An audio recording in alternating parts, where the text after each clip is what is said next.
And then right here is the original portion of the chilled water plant. Back in '71, this was built with the intention that it would be expanded over the years.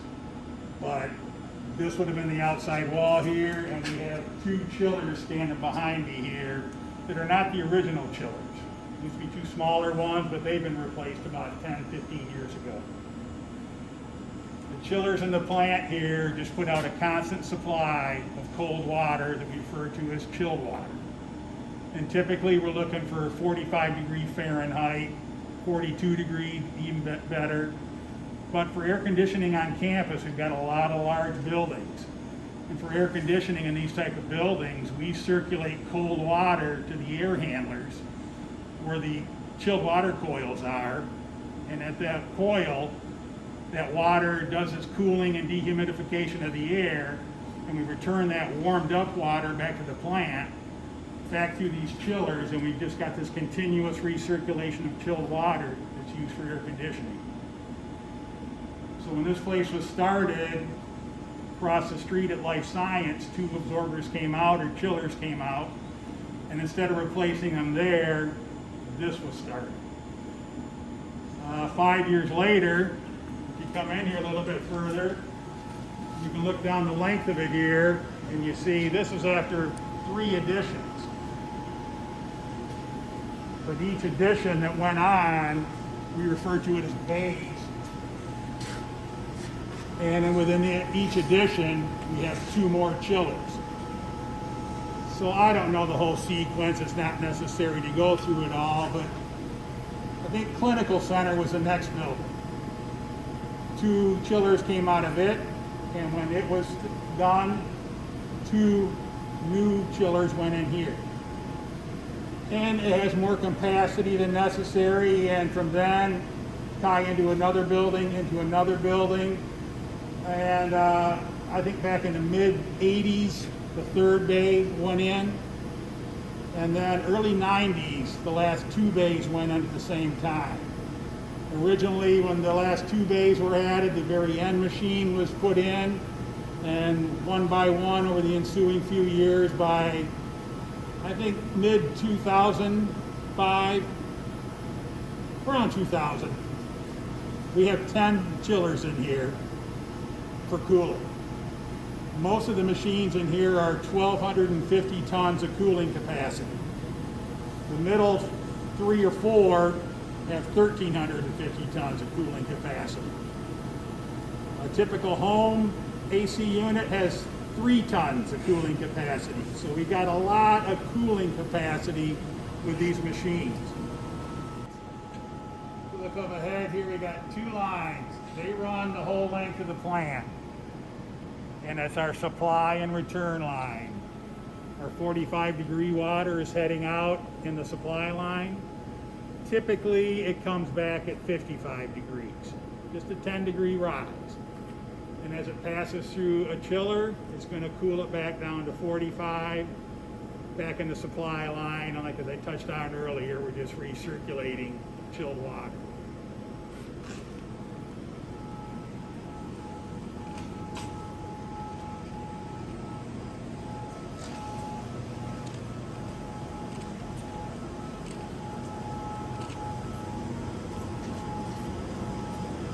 Right here you can see, here's where in one spot of the building, both lines go down underground. And in the plant here, our lines outside the building, they're direct buried. They don't run in the tunnel system at all. When these lines are put in place, literally a trench is dug, lines are laid on the ground, leveled up, whatever they need to, and then covered with dirt. They're not insulated, they're deep enough that the ground temp is 55. So heat gain loss is not an issue at all.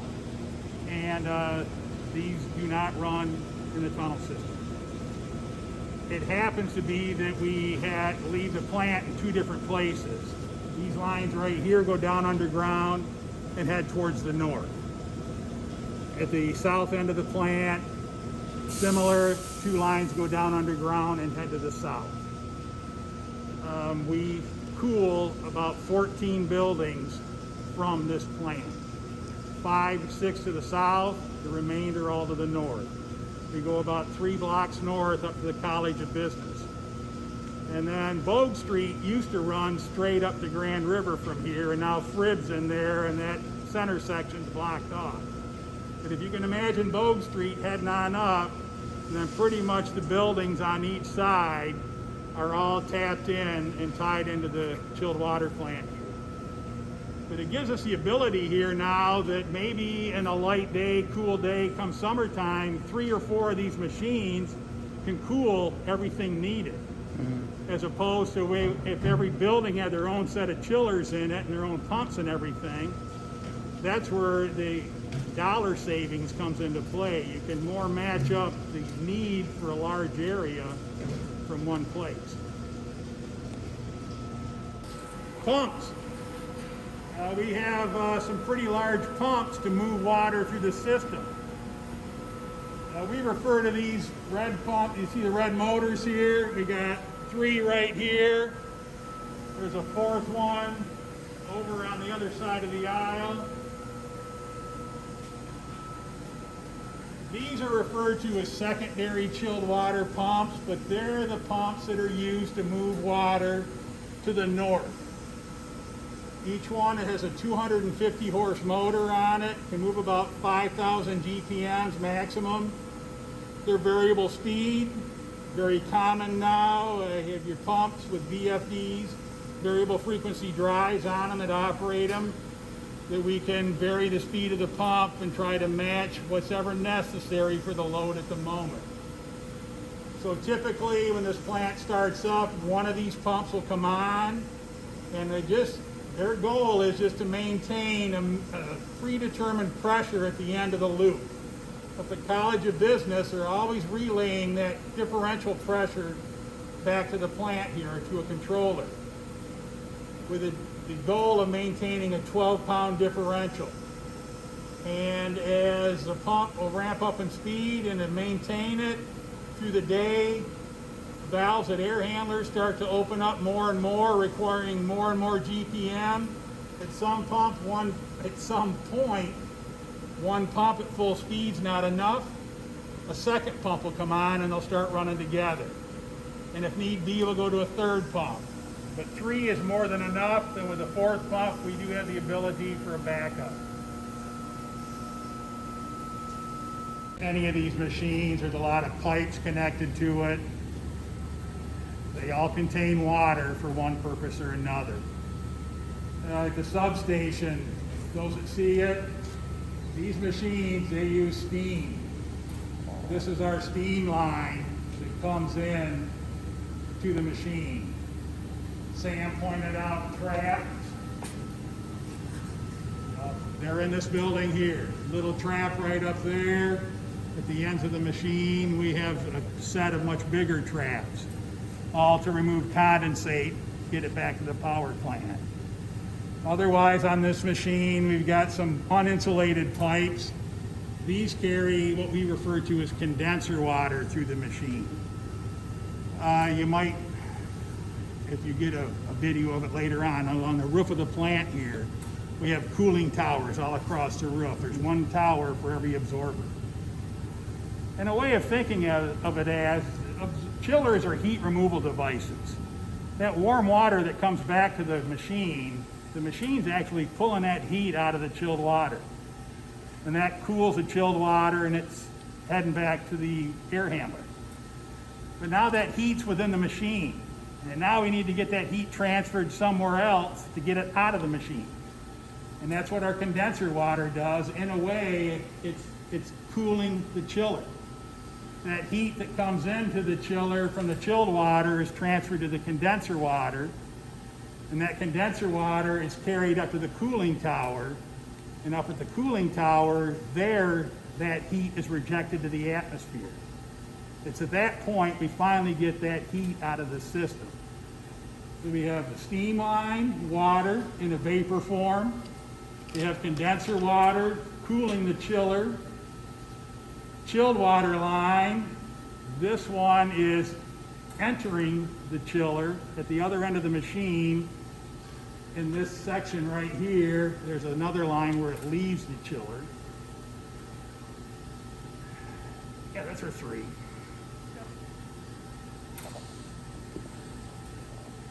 And I'm not even going to get much at all into the operation of these machines. That could get very long-winded. But these are unique. I mentioned earlier they are kind of considered a dinosaur. Stacy had mentioned that they'll probably never buy another one on campus. But at one time, we were a very good customer of Trane and York, and we bought a lot of absorbers over the years. But industry-wide, absorbers are not very common. At the same time, the technology and the refrigeration and everything goes back into the mid-40s, if not 100 or 200 years prior to that, as far as the science behind how absorbers work.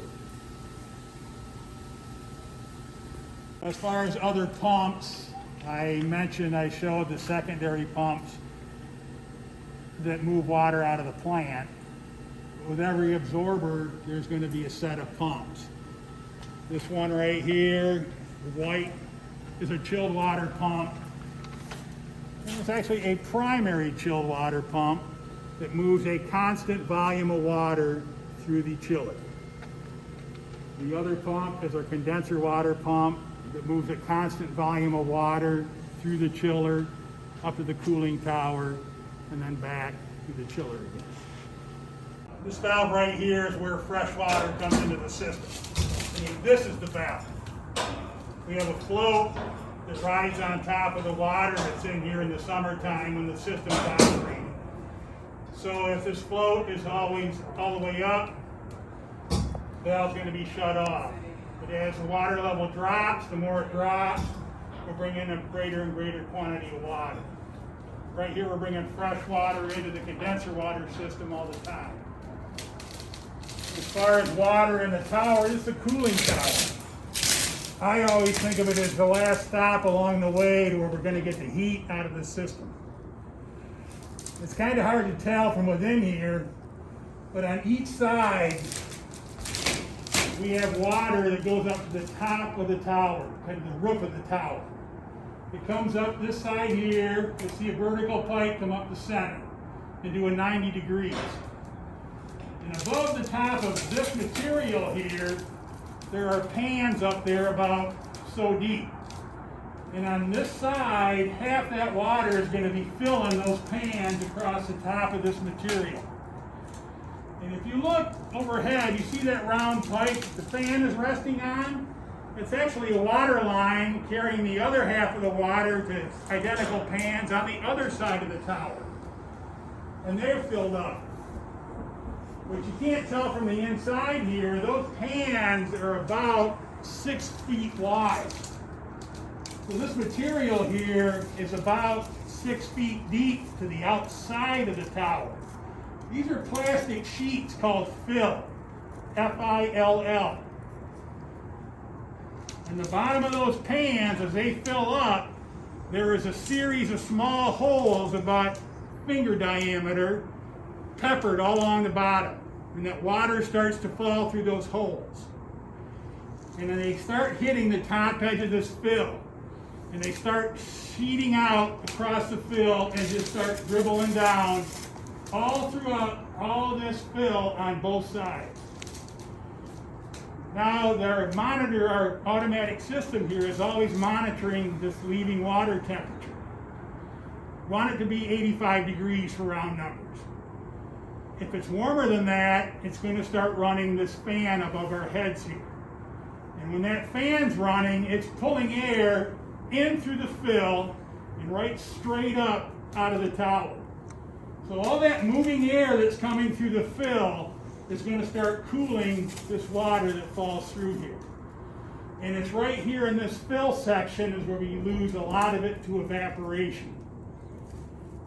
But the end result is our water that enters at 105 at the top of the fill will cool to about 85 at the bottom, to where we've got now a fresh supply of cool enough water to put it back through the machine. And all this evaporation here is the primary reason for the water treatment. because our water is becoming more and more mineral laden every time it comes through the tower.